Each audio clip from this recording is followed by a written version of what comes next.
Alors d'un point de vue général, quand on parle d'extrémisme, on parle d'une personne qui manifeste ses opinions ou des opinions extrêmes. C'est une personne qui exagère. C'est une personne qui agit avec haine. C'est une personne qui impose. C'est une personne qui ne respecte pas l'autre.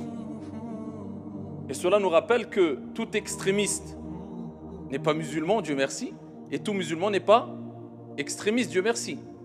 Donc, ici, contrairement à ce que certains veulent faire croire, le terme extrémisme, les extrémistes, ces termes-là ne sont pas liés à une religion particulière ou aux religieux ou à l'islam. De manière générale, c'est des personnes qui exagèrent, c'est des personnes qui agissent avec haine, c'est des personnes qui imposent, c'est des personnes ici qui dépassent des limites, qui dépassent l'entendement dans leur comportement, dans leurs paroles, dans leurs faits et gestes, dans leur manière d'agir avec autrui.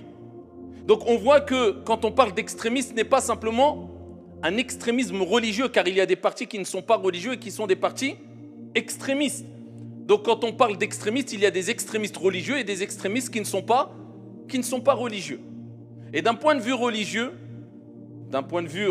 islamique, quand on parle de l'extrémisme, al-tatarruf, al-ghulou, l'exagération, comme l'ont rappelé al-ulama, ce sont celles et ceux qui exagèrent aussi. Ce sont celles et ceux qui dépassent ce qui leur a été demandé. Ce sont celles et ceux qui veulent en faire trop. Comme l'ont fait Al-Khawarij, le prophète en a parlé il y a 14 siècles. Donc, l'important ce n'est pas de voir est-ce que la personne adore Dieu ou pas, mais de quelle manière la personne adore Dieu. Est-ce que la personne exagère? Est-ce que la personne veut se surcharger ou pas? Comment la personne réagit? Quel est son comportement? Comment il s'exprime? Comment il voit la position de l'autre?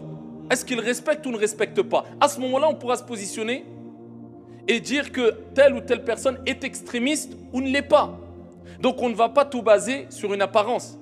Ce n'est pas parce qu'une personne porte la barbe qu'automatiquement c'est un extrémiste. Eh bien si on le disait, surtout aujourd'hui où la barbe est devenue une mode, on ne s'en sort plus.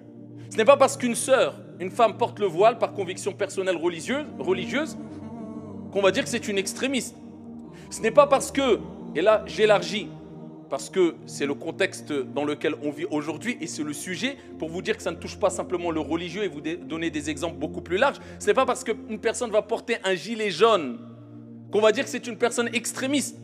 Mais on va pousser la réflexion plus loin. Par contre, si nous voyons une personne qui, au nom de la religion, par conviction religieuse, porte une barbe, mais ne respecte pas celui qui ne la porte pas, ne respecte pas la divergence et se prétend être meilleur que les autres, voué au paradis, les autres voués en enfer, prend de haut les autres personnes quand il s'exprime, ne les respecte pas, veut imposer son avis, ça c'est de l'extrémisme.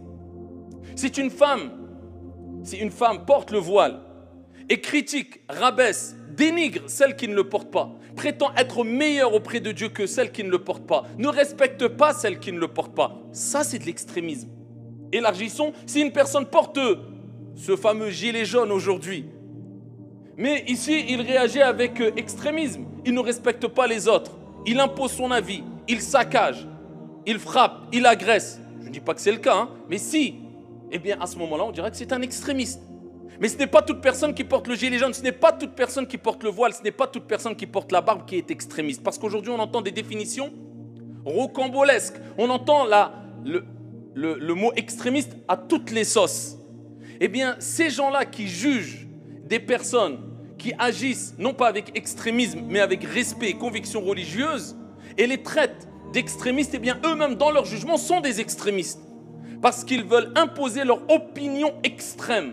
Voilà pourquoi beaucoup de personnes qui créent les amalgames sont eux-mêmes des extrémistes en disant que telle personne parce qu'il a telle apparence physique ou porte tel vêtement, automatiquement c'est un extrémiste sans pousser la réflexion, sans chercher à comprendre comment il voit les choses, comment il perçoit les choses, quelle est sa relation avec autrui. Est-ce que c'est une personne respectueuse ou pas? Est-ce qu'il impose ou est-ce que... Eh bien, celui-là qui fait naître ces amalgames, c'est un extrémiste. Et n'oubliez pas que ces extrémistes-là qui font naître ces amalgames-là, en critiquant un peu tout le monde d'extrémistes, eh bien, eux-mêmes alimentent l'extrémisme, parce que les extrémistes et les réels extrémistes ont besoin d'amalgames pour perdurer dans le temps, pour se renforcer.